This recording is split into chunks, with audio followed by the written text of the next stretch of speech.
Hello good morning शुभ प्रभात के छ खबर सबै सन्चै आरामै हुनुहुन्छ।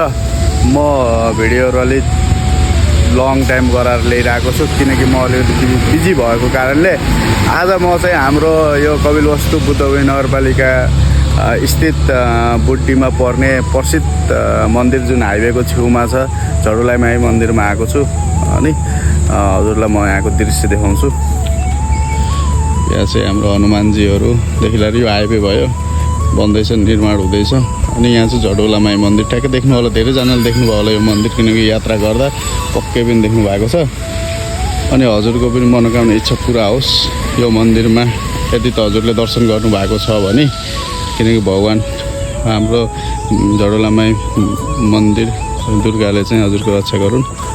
अनि वरिपरिको सिनेरीहरू पनि राम्रो छ, जग्गाको प्रतिशालादेखि लिएर शान्त वातावरण हाइवेको छेउमा पनि।